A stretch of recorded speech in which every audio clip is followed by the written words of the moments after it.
Bonsoir à toutes et à tous, bienvenue dans cette édition d'information au sommaire de l'actualité ce soir. Ce vendredi, un important lot d'équipements militaires modernes a été officiellement remis aux forces de défense et de sécurité lors d'une cérémonie solennelle présidée à Conakry par le chef de l'État, le président Mamadi Doumbouya.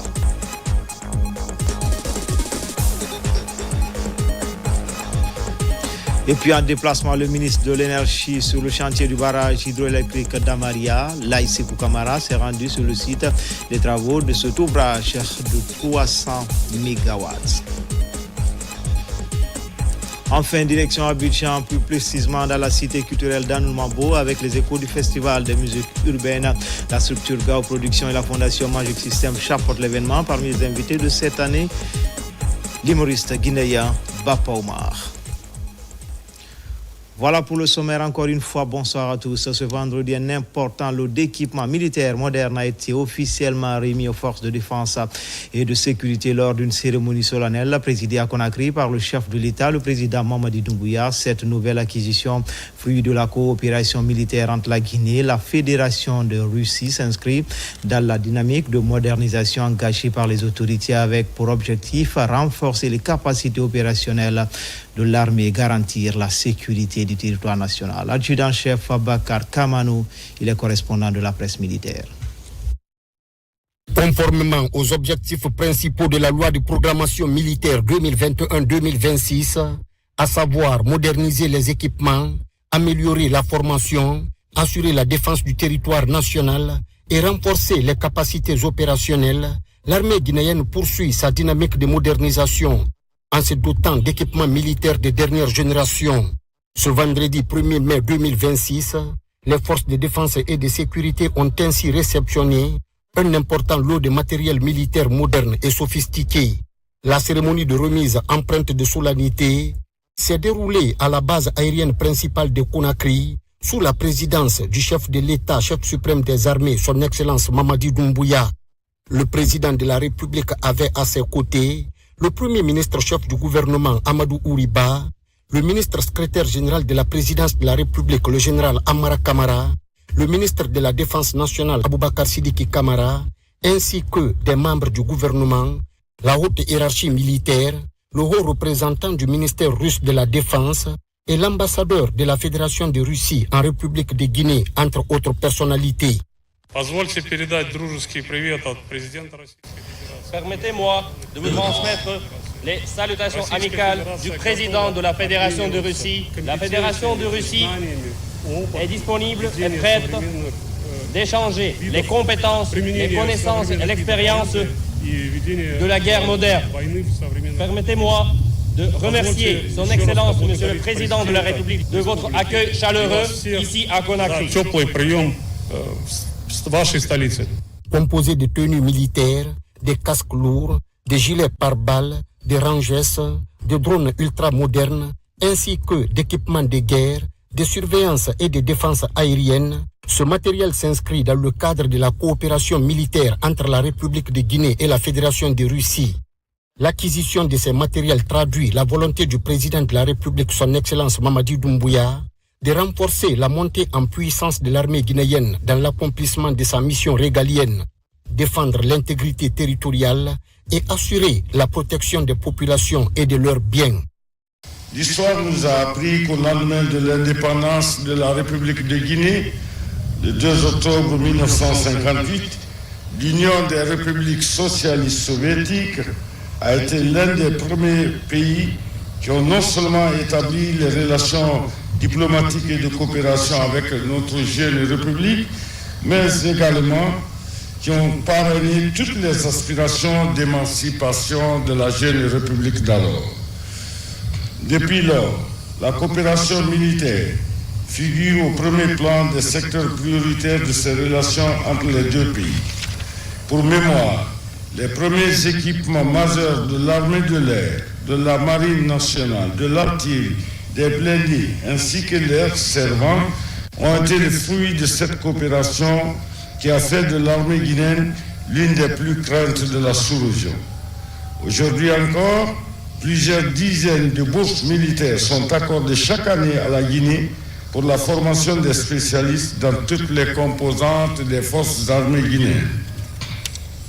Aussi, la République de Guinée continue à s'équiper en matériel majeur moderne auprès de la Fédération de Russie. C'est en tenant compte de toutes ces réalités historiques et de la qualité des relations sans cesse dynamiques entre les deux États que le commandement militaire a tendu la main aux forces armées russes et que par la volonté de son Excellence M. Vladimir Poutine, ces matériels sont arrivés à la haute attention de son Excellence M. le Président de la République, chef suprême des armées, afin de renforcer les capacités opérationnelles de nos forces, soucieux de la paix, de la sécurité dans nos pays respectifs, mais également dans le monde. En cette phase d'émergence économique, à travers Simandou 2040 et de la montée en puissance de notre institution de défense face aux multiples menaces, la Fédération de Russie demeure un partenaire privilégié en matière de coopération militaire. Désormais mieux formée, entraînée, équipée et qualifiée, l'armée guinéenne sous le magistère du chef suprême des armées, le général Mamadi Doumbouya, redore son image et s'affirme comme une force respectée dans le concert des armées de la sous-région et du continent. Conformément aux instructions du président de la République Mamadi Doumbouya, les personnels militaires et paramilitaires renforcent leur vigilance et demeurent en alerte permanente, prêts à défendre le territoire national mètre par mètre, en tout temps, en tout lieu et en toutes circonstances.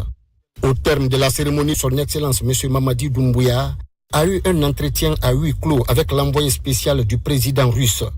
À l'issue de ce huis clos, le premier ministre chef du gouvernement Amadou Ouriba a, sur instruction du président Mamadi Doumbouya, eu un tête-à-tête avec la délégation russe. Après cette entrevue, le ministre des Affaires étrangères, Dr Morissanda Kouyaté, est revenu sur les points essentiels de la rencontre. Nous avons reçu cette mission envoyée par le gouvernement de la Fédération de Russie et particulièrement par le président de la Fédération de Russie, son Excellence le président Vladimir Poutine. Il s'agit effectivement de la coopération, du renforcement de la coopération entre nos deux pays. Et c'est dans ce cadre qu'il y a eu un appui de la Fédération de Russie au gouvernement, à la République de Guinée, à travers les deux armées. Mais en plus de cela, il y a eu aussi la discussion ici, en tête-à-tête avec le Premier ministre, pour approfondir la coopération dans tous les domaines. Et donc, à partir de maintenant, nous allons encore élargir nos relations et cette discussion aura lieu au fur et à mesure que les ministères seront impliqués. Le président de la République a rappelé les bonnes relations qui ont toujours existé entre nos deux pays depuis notre indépendance. Et dans les discussions, il a été aussi question de définir la nouvelle doctrine qui dit que la Guinée n'est ni pro ni anti un pays. Nous sommes ouverts à tous les pays dans la coopération, donc y compris la Russie, la Fédération de Russie et les autres États du monde. Avant tout, je veux dire merci beaucoup à son Excellence, Monsieur le Président de la République, pour son accueil chaleureux. Nous avons parlé bien sur les problèmes de l'élargissement de la coopération politique, économique et militaire. Et aussi, nous avons dit merci à son Excellence, Monsieur le Président, pour sa position qu'il exprime envers les relations bilatérales avec la Fédération de Russie. Cet entretien s'est tenu au pavillon d'honneur de l'aéroport international Ahmed Sékou Touré. Fin du séjour de travail de la 38e promotion de l'école d'état-major de Mali en Guinée, venue d'une dizaine de pays africains, dont le nôtre. Ce voyage fut un voyage de découverte et de renforcement de capacités. Pour couronner cette mission, un dîner gala est organisé pour un moment de retrouvailles avec les anciens élèves de cette école d'enseignement militaire du second degré. Adjudant-chef Oumar Kamara, il est correspondant de la presse militaire. Après le ministère de la Défense nationale, l'état-major général des armées, de l'état-major de l'armée de terre la gendarmerie nationale et de la direction générale des douanes. C'est le tour de l'état-major de l'armée de l'air, de l'école d'état-major Guinée et les usines militaires de confection de recevoir la 38e promotion du cours d'état-major de commandement du Mali dans le cadre de la poursuite de son voyage d'études. Cette immersion au sein de vos structures a indéniablement contribué à renforcer les compétences des stagiaires, l'élargissement de leur vision stratégique et opérationnelle. Cette visite illustre encore, une fois de plus, l'excellence des relations fraternelles, historiques qui unissent la République du Mali et la République de Guinée. Cette immersion à la fois civile et militaire a permis aux officiers et stagiaires d'enrichir leurs connaissances, d'élargir leur champ de compréhension des enjeux de nos jours et de consolider leur aptitude à exercer des responsabilités de haut niveau. Au cours de cette immersion, ces stagiaires et leur encadrement ont rendu une visite de courtoisie à l'ambassadeur du Mali à Conakry, où de fructueux échanges ont eu lieu sur l'environnement diplomatique, le rôle de l'attaché de défense et la coopération bilatérale entre la Guinée et le Mali. Ils se sont ensuite rendus successivement au musée national de Sandrabalia, aux îles de Los Açores pour une visite touristique, à l'usine de fabrication de plastique de Topaz, au port sec de Frigadi, où est basé l'entrepôt malien, aux écoles militaires de Mania dans la préfecture de Koya, au Conseil national de la transition et à la direction générale de la police nationale. Cette visite a été marquée par une coopération entre les pays frères du Mali et de la Guinée. Donc globalement, tout s'est bien passé et ça a été vraiment un franc succès. C'est une opportunité pour ces jeunes gens de prendre contact avec les réalités de la vie. À l'occasion de cette visite d'études dans notre pays, le ministre secrétaire général de la présidence de la République, fruit de cette école, a réaffirmé la solidarité du peuple guinéen auprès des émissaires du gouvernement malien suite aux attaques barbares perpétrées par des hordes dans plusieurs villes de ce pays frère qui ont coûté la vie au général de corps d'armée Sadio Camara, ministre d'État, ministre de la Défense nationale, ainsi que de nombreuses autres victimes. On est venu tout simplement aussi mettre notre main à côté de ceux qui ont eu la charge d'organiser cette visite et de dire félicitations pour le travail remarquable accompli et espérer que nos frères qui sont venus du Mali mais d'autres pays ont pris du plaisir à visiter la Guinée. J'appartiens à la 24e promotion de l'école d'état-major de Koulikoro au Mali. Que le Tout-Puissant est l'âme de nos illustres disparus. Que la quiétude et la paix reviennent au Mali. Pour marquer le passage de la 38e promotion du cours de l'école d'état-major de Koulikoro et son commandement en terre africaine de Guinée, des cadeaux symboliques ont été échangés par les deux parties guinéennes et maliennes, signe de renforcement de la coopération militaire et de bon voisinage entre ces deux nations liées par l'histoire, la géographie et la culture au cours de ce dîner.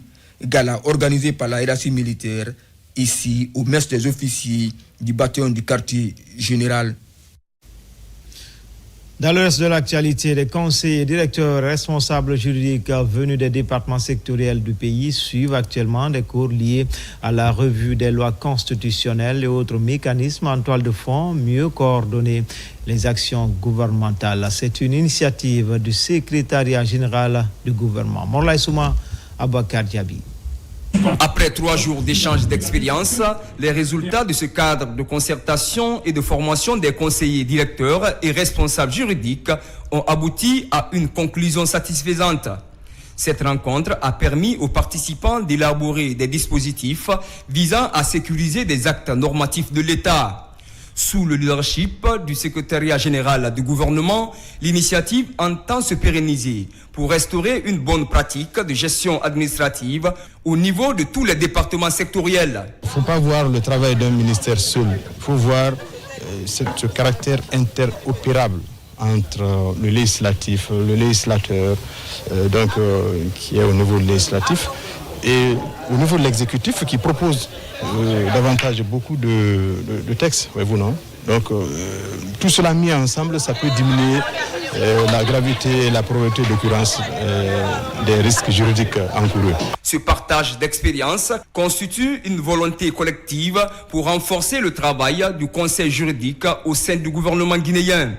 Plusieurs lois institutionnelles sont passées en revue pour mettre ces acteurs au même niveau d'information, ce qui pourrait favoriser une meilleure gestion des projets structurants d'intérêt public au compte des 15 prochaines années, à travers le programme Simandou 2040.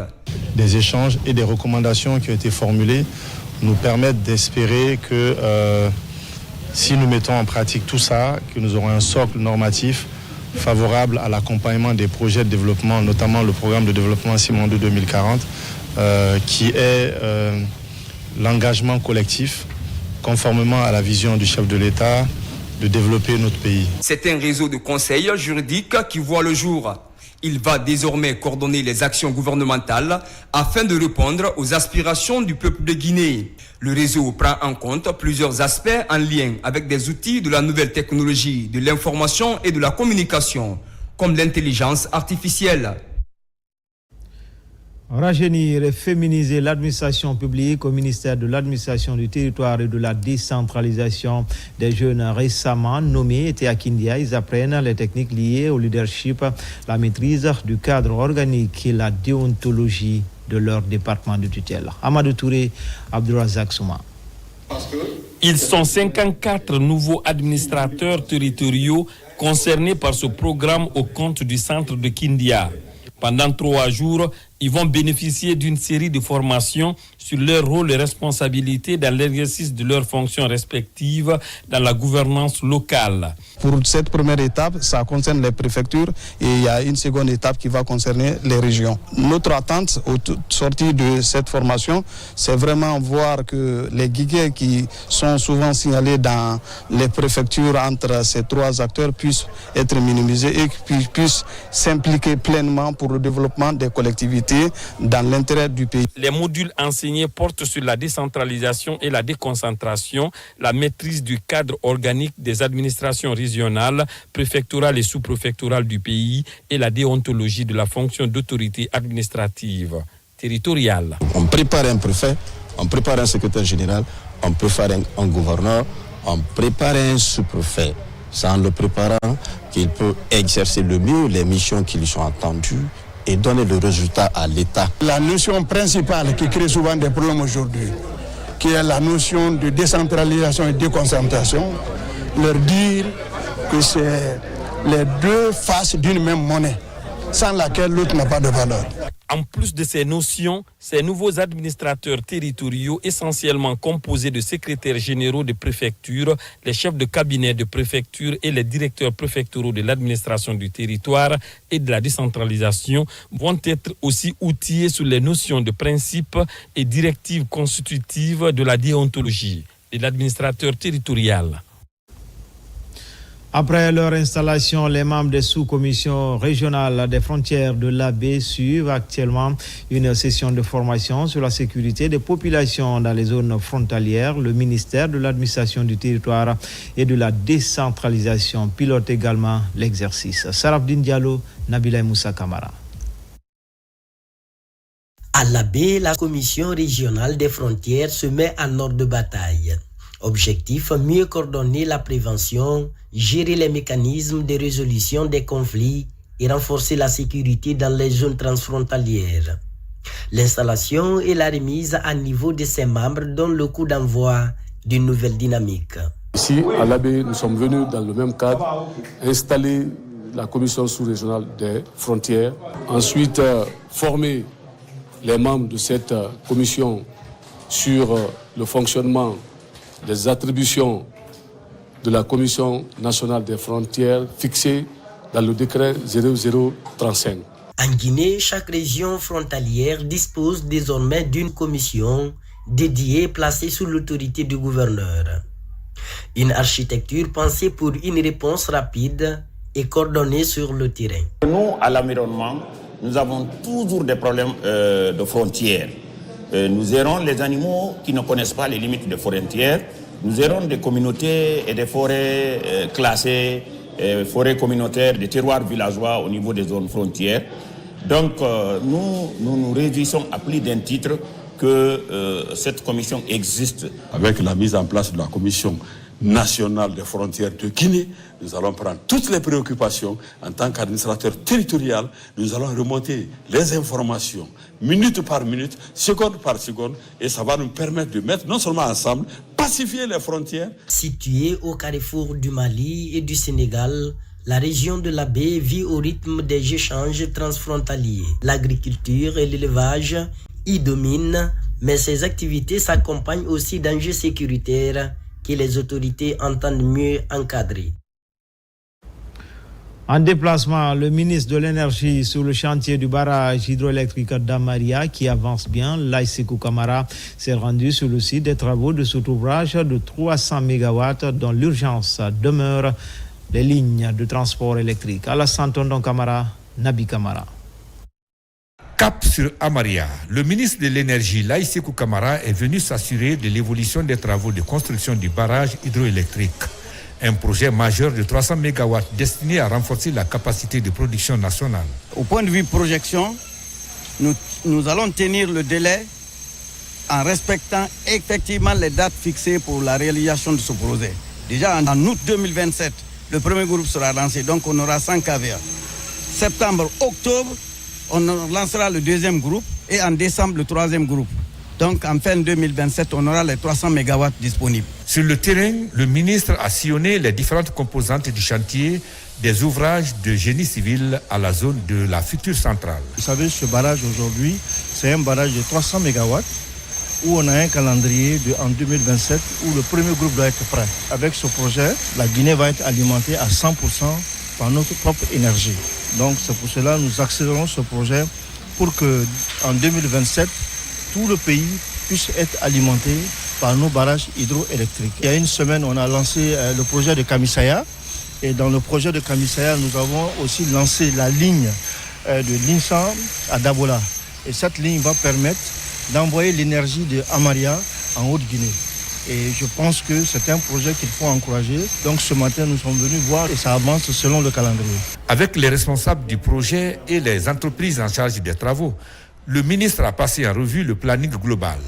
L'objectif est d'harmoniser le calendrier de construction du barrage avec celui des lignes d'évacuation d'énergie vers le réseau interconnecté. L'accès à l'eau potable à Conakry est un véritable parcours du combattant pour certains ménages dans la commune urbaine de Tombolia. Par exemple, certaines installations de la SEG sont touchées par les travaux entrepris sur la voie urbaine, plongeant ainsi plusieurs secteurs dans une pénurie d'eau. Explication, Isiaga Kamara, Amadou Bailobari. Nous sommes à Tombolia. Ici, trouver de l'eau potable est devenu un véritable casse-tête pour les citoyens. Un phénomène dû à la destruction des installations de la Société des eaux de Guinée par d'autres sociétés industrielles et de la voirie urbaine. Ces citoyens victimes appellent au secours pour pouvoir avoir aussitôt que possible de l'eau potable dans leur maison. Je suis à la quête de l'eau potable. À Tombolia ici, depuis que les travaux de route ont commencé, ils ont détruit tous nos tuyaux d'eau. Nous ne pouvons plus rester sans eau. Nous sollicitons l'aide du gouvernement pour résoudre ce problème d'eau à Tombolia. Ceux qui construisent des routes, leurs machines ont gâté les installations de la SEG. En tant qu'autorité locale, nous demandons à la SEG et aux autres parties de nous trouver une solution afin que nos concitoyens puissent avoir de l'eau potable. Pour les représentants de la Société des eaux de Guinée, ici à Tombolia, ce phénomène est devenu une monnaie courante, faisant du service d'addiction d'eau potable aux paisibles citoyens très déficitaire, malgré tous les efforts que la SEG ne cesse de fournir. Sur le terrain, on a constaté que nos tuyaux sont complètement vandalisés par une entreprise qui est en train d'effectuer les travaux routiers. On n'a pas resté comme ça. Aussitôt, j'ai appelé le directeur général de la Société des eaux de Guinée. Et quand je l'ai informé, il a mis toutes les directions en branle pour que nous venions voir sur le terrain et s'enquérir des réalités. Alors, on a arrêté les travaux jusqu'à ce que nous trouvions un terrain d'entente. Selon les constats sur le terrain, la SEG est confrontée à plusieurs problèmes relatifs à l'occupation anarchique de ces sites. par des sociétés qui se disent avoir des papiers légalisant leur installation et leurs activités. Une situation qui mérite une révision globale pour que la SEC puisse couvrir toute la demande exprimée en addiction d'eau potable. En province, installé en plein cœur de la ville de Kankan, le siège de l'antenne régionale de l'Agence nationale de financement des collectivités mises en service, l'édifice moderne vient ainsi couvrir tous les champs de compétences de cette structure actrice de développement à la base. Les défis et les perspectives de l'ANAFIC étaient au cœur de la cérémonie d'inauguration. RTG Kankan, Djamoukaba. Entre les bureaux de la municipalité et ceux de la préfecture de Kankan, un nouveau bâtiment imposant pour faire face aux défis de la gouvernance locale. En réalité, c'est un moment d'une promesse renouvelée pour officiellement mettre en service le siège régional de l'Agence nationale de financement des collectivités locales. Un moment très attendu pour offrir de nouvelles possibilités aux agents. Monsieur le secrétaire général, au-delà de l'infrastructure que vous avez devant vous, vous avez d'abord un symbole de l'État. Symbole de l'État parce que nous travaillerons dans ce bâtiment des commis de l'État qui auront en charge non seulement l'accompagnement des collectivités dans la planification de leur action de développement, mais également la possibilité de faire financer les actions telles que planifiées et de façon participative. Cet édifice inscrit au cœur des priorités du ministère de l'administration du territoire affiche le souci de l'efficacité et de la proximité pour une administration sérieuse et ambitieuse. Nous allons continuer ce genre de processus, faire en sorte que l'ANAFIC, qui est le bras armé du MATD, du ministère de l'administration du territoire, en termes de réalisation infrastructurelle, se rénove aussi et ait une vision qui, disons, s'arrime totalement avec le programme Simandou, c'est-à-dire développer, n'est-ce pas, nos régions, valoriser le capital humain, mais faire du développement local également le levier, n'est-ce pas, du développement économique endogène que nous voulons pour notre pays. Ce projet d'extension du siège régional de l'ANAFIC à Kankan reflète la volonté politique d'amélioration du service public au profit des collectivités locales, un atout majeur pour le développement et la modernisation des services publics. Ici à Conakry, rénovation et extension de la paillote, les travaux se poursuivent. Le ministre de la Culture et du Tourisme, Moussa Moïse Silla, s'est rendu sur le chantier au cours de la visite. Une forte somme des anciens billets de 500 cili a été découverte sous le sous-sol. Ousmane Ba, Salifou Silla pour en savoir davantage. Ici, c'est le site qui abritait la paillote, le lieu des grands rendez-vous à l'époque du Premier Régime.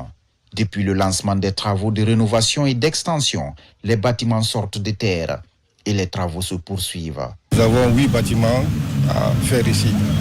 Et à date, les 7 bâtiments sont en pleine construction actuellement. Et les travaux suivent leur cours. Et nous réaffirmons notre engagement par rapport au respect du cahier de charge et le délai contractuel.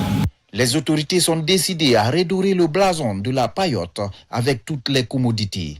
Une renaissance de ce lieu de loisirs, symbole de l'histoire contemporaine de la Guinée. Il était donc extrêmement important pour nous de matérialiser ce projet conformément à la vision du président Mamadi Doumbouya.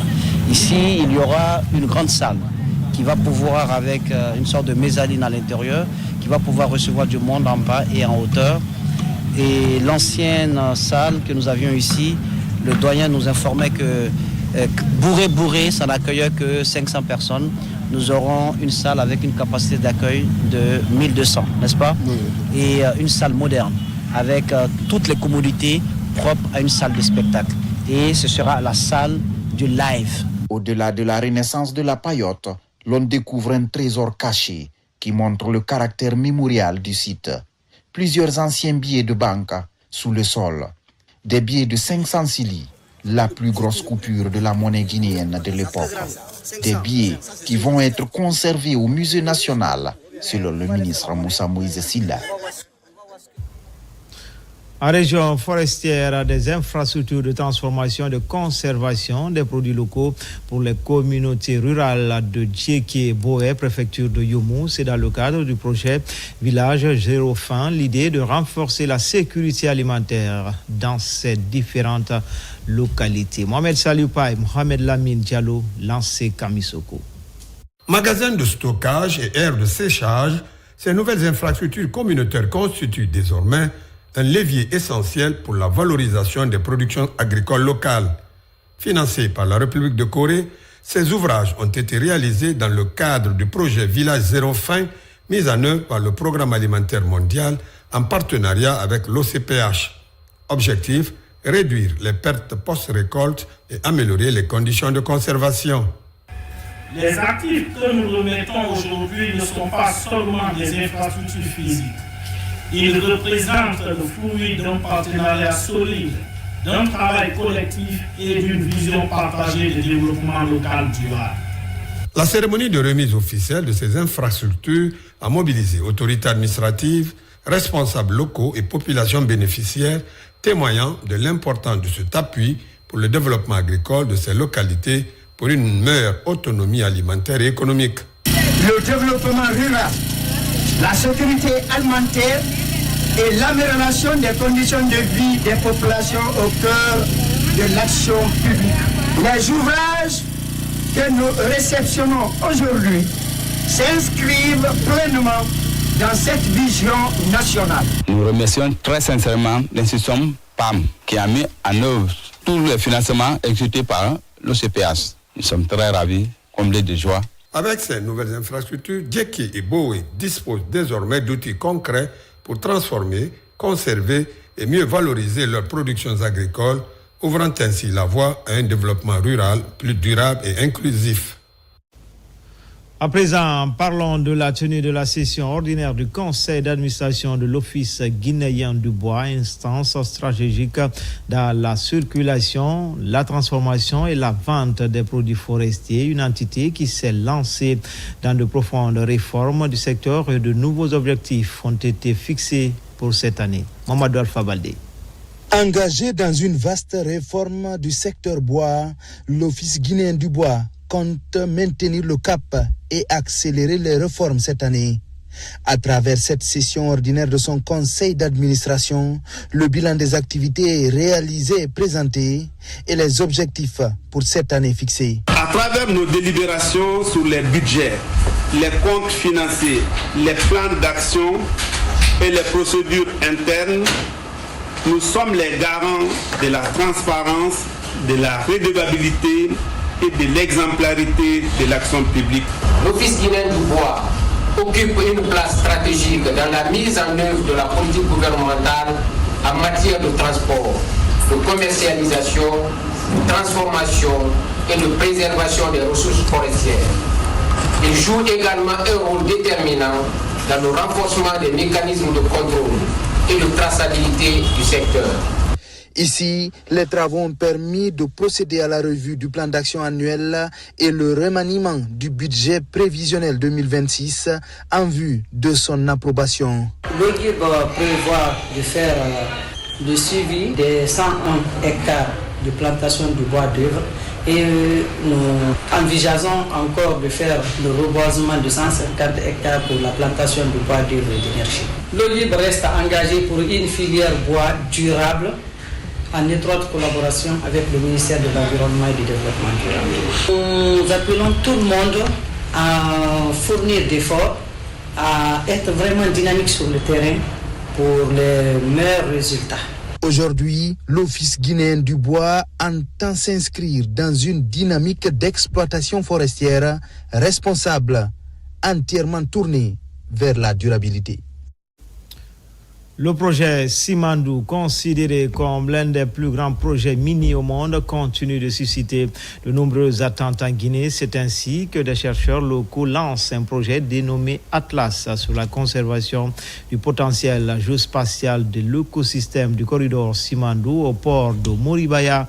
Il s'agit d'élaborer un atlas pour expliquer les différentes étapes de ce méga projet. Alpha Yassila. Nous sommes dans l'amphithéâtre du Centre de recherche marine et côtière de Guinée, CEREMAC, ex-CERESCOR. Ici, la plupart des chercheurs de Guinée étaient présents à ce rendez-vous de lancement de ce projet emblématique qui concerne la conservation de potentiels écosystèmes du corridor ferroviaire du méga-projet Simandou-Moribaya associé à la lutte contre la pauvreté. Ce corridor au cœur de grandes transformations économiques en cours dans notre pays recèle d'importants enjeux écologiques et socio-économiques.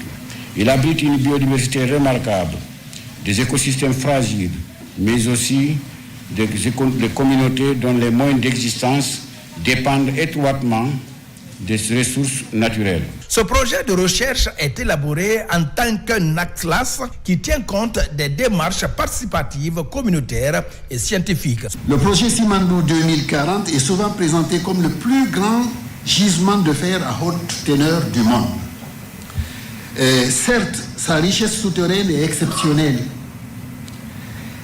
mais nous savons tous ici qu'au-dessus de ce sous-sol se déploie un trésor tout aussi vital.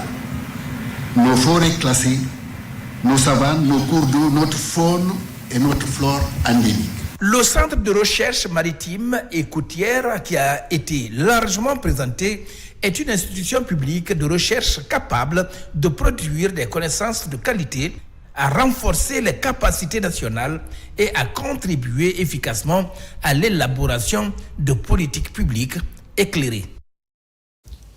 7e art, le projet de production du court-métrage s'élance sur l'abandon du mariage précoce diffusé à l'espace Sorikandia Kouyaté. Cette mise en scène évoque les conséquences liées au mariage d'enfants dans nos différentes communautés. La fondation Soulbanks Manamba Kanté pour l'humanitaire appuie ce projet pour une réinsertion, pour une meilleure réinsertion des potentielles victimes. Nabila Moussa Kamara. Au Centre culturel franco-guinéen, la Fondation Soulbanks Manamba Kanté pour l'humanitaire, en partenariat avec plusieurs organisations engagées contre le mariage des enfants, a procédé à la diffusion du court-métrage Célélan. Ce film met en lumière les conséquences néfastes du mariage précoce sur l'avenir des jeunes filles, notamment en matière d'éducation et d'épanouissement. La Fondation Soulbanks Manamba Kanté fait partie aussi de ces partenaires que nous soutenons. En ce qui concerne le court-métrage, c'est un outil de sensibilisation. Et parmi nos 16 partenaires que nous accompagnons, les artistes jouent un peu le rôle d'ambassadeurs parce qu'ils utilisent leur influence pour passer un message. La projection du court-métrage a été suivie d'un panel d'échanges et de prestations artistiques.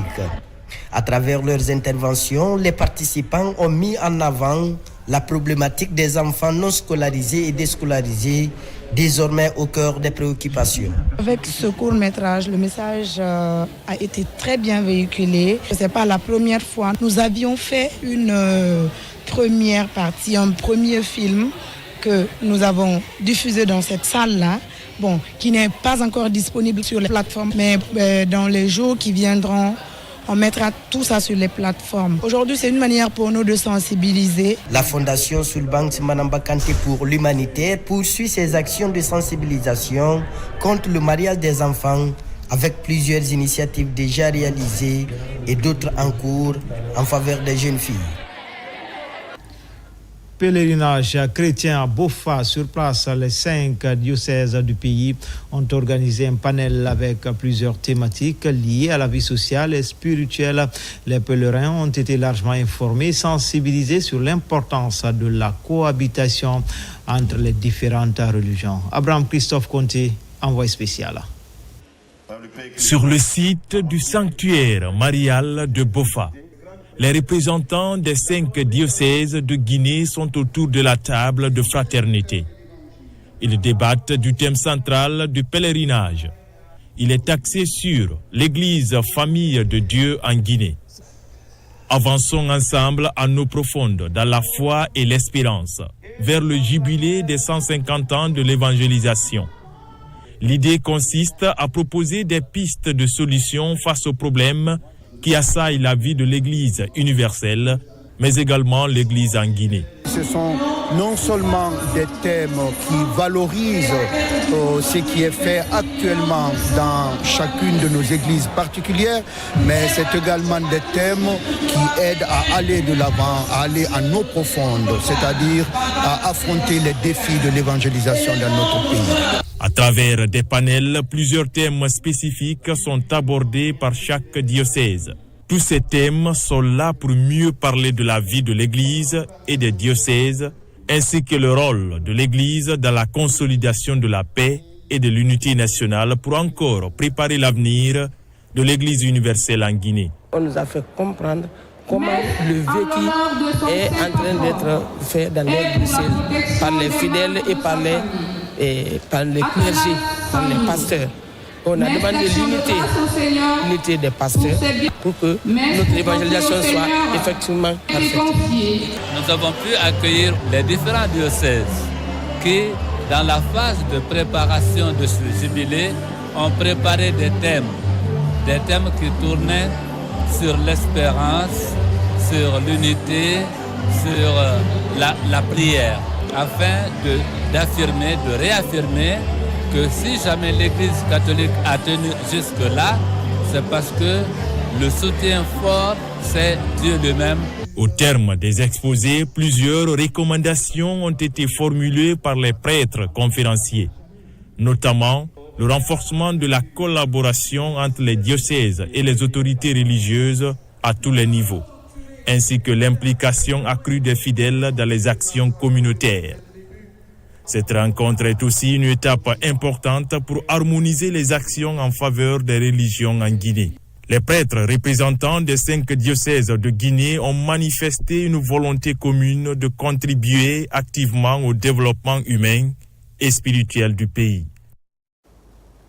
Les ressources naturelles africaines au centre de nombreux enjeux entre exploitation, encadrement juridique et retombées économiques. Le défi est de taille. Pour y répondre, experts et décideurs étaient en concertation à Conakry pour mieux organiser le secteur et garantir une gestion plus efficace et responsable. Diana Yansane. Cette rencontre de haut niveau réunit experts, praticiens du droit, décideurs publics et acteurs du secteur extractif autour d'un objectif commun. Renforcer la sécurité juridique, améliorer la gouvernance et promouvoir des pratiques responsables et durables dans l'exploitation des ressources minières et énergétiques. Cette rencontre se veut un cadre privilégié d'échange, de partage d'expériences et de réflexion approfondie entre praticiens du droit, experts et acteurs du secteur. Elle traduit notre volonté commune de renforcer la sécurité juridique, d'améliorer la gouvernance et de promouvoir les pratiques responsables et durables. Cette 4e édition s'inscrit dans la continuité des précédentes avec une ambition renouvelée. Améliorer la qualité des interventions, enrichir les débats et surtout générer un impact concret sur les politiques publiques et les pratiques du secteur. Ces événements pareils constituent des espaces pour permettre à notre justice, à travers les différents experts, de vendre l'image du pays et de montrer que nous avons toutes les normes normatives pour vendre le pays. Une opportunité de venir à cette 4e édition du week-end africain du droit minier et de l'énergie, partager la vision du président de la République concernant le développement du secteur minier, de l'énergie en Guinée, l'ensemble des instruments juridiques et l'ensemble des réformes qui ont été engagées dans le secteur minier de la Guinée depuis ces 5 dernières années. À l'issue de cette rencontre, l'accent sera mis sur des recommandations fortes capables d'accompagner les États dans la gestion optimale de leurs ressources naturelles. Au pays de la Teranga, la valorisation des compétences de la diaspora guinéenne est au centre de la 2e édition du Forum de l'étudiant guinéen au Sénégal entre difficultés d'insertion professionnelle des talents formés à l'étranger et l'engagement à mettre leurs compétences au service du développement de leur pays d'origine. Étudiants, experts et autorités échangent sur des pistes de solutions. Reportage à Dakar, Mabinti Kamara. Dakar, la communauté estudiantine guinéenne s'est réunie pour la 2e édition du Forum de l'étudiant guinéen au Sénégal, une initiative de l'amicale des élèves, étudiants et stagiaires guinéens.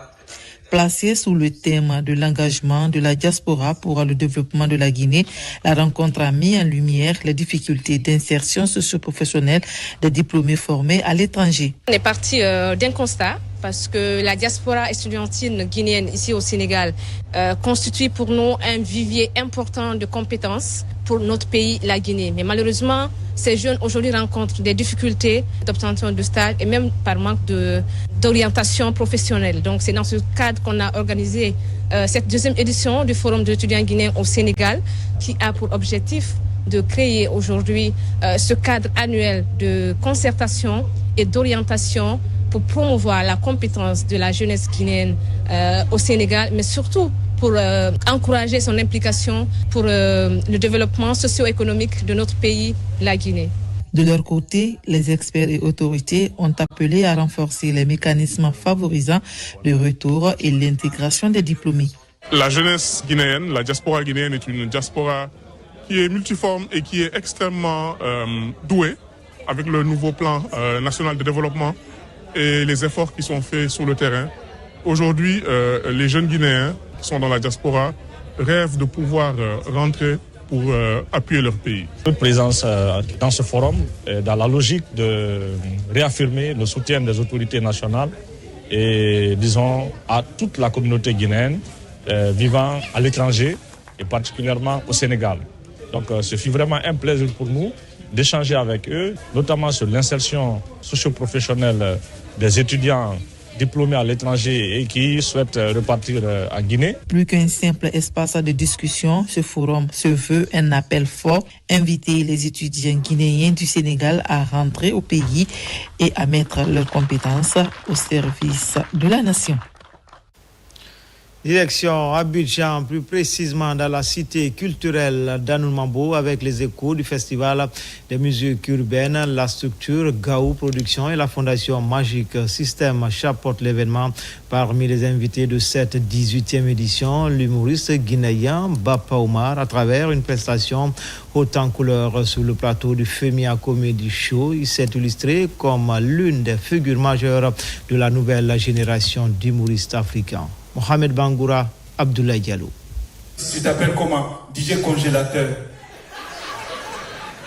Le FEMIA innove avec le lancement du Femia Comedy Show, une nouvelle scène dédiée à l'humour. Après 18 ans d'existence du festival, pour cette première, une dizaine d'artistes venus de plusieurs pays africains, dont l'humoriste guinéen Bapa Oumar, ont partagé la scène.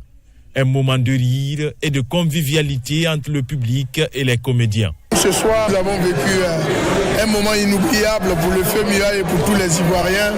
Et c'est ce genre de soirée qu'on aimerait voir. Il y avait une communion dans la salle.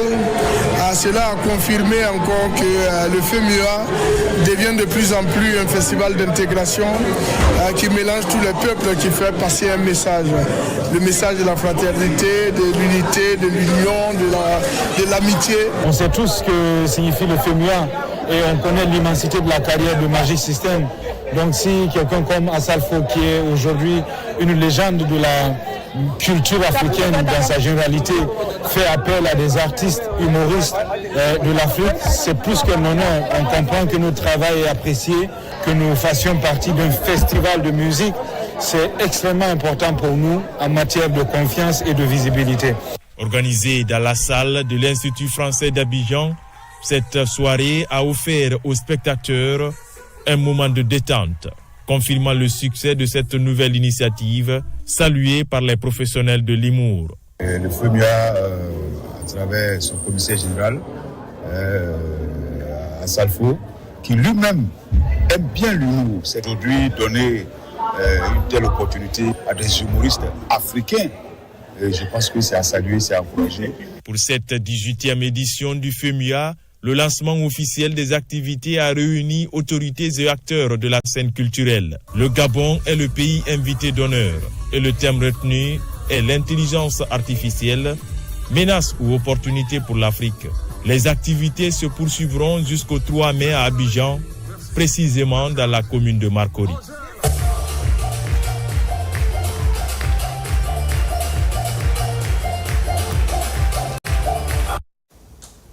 Enfin, la 10e édition des Jeux universitaires de Guinée s'achemine vers son épilogue. Ce vendredi, les regards étaient tournés vers les épreuves de cyclisme et de marathon entre endurance, engagement, esprit de compétition. Étudiants et encadreurs ont répondu présents à l'appel des organisateurs. Kadiatou Traoré. C'est une forte mobilisation sportive sur cette esplanade du 8 novembre. Étudiants et enseignants prennent part au marathon et le tour cycliste avec pour point d'arrivée l'université Gamel Abdel Nasser de Conakry.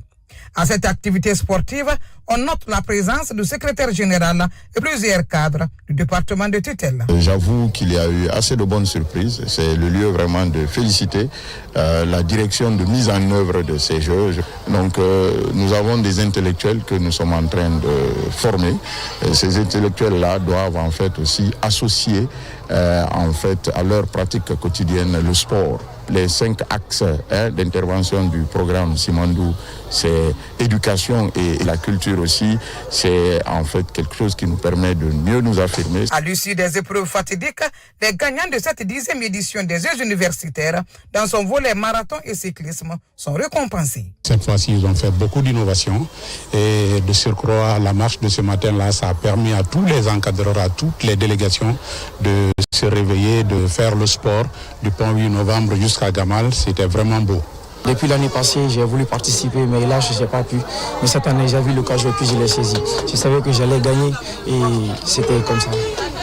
Lancé depuis le 19 avril dernier, ces Jeux universitaires ont mis aux prises 21 institutions d'enseignement supérieur, publics et privés, avec la participation de 1633 étudiants. Cette 10e édition aura tenu toutes ses promesses entre branchage universitaire, détection de talents, mais aussi et surtout la promotion du sport en milieu universitaire. Et c'est ainsi que se termine ce journal. Un grand été le plaisir pour moi de vous servir. L'actualité se poursuit sur le www.rtgguinée.info. À bientôt pour d'autres actualités sur la Guinée, notre paradis terre de richesse et d'innovation. Inch'Allah.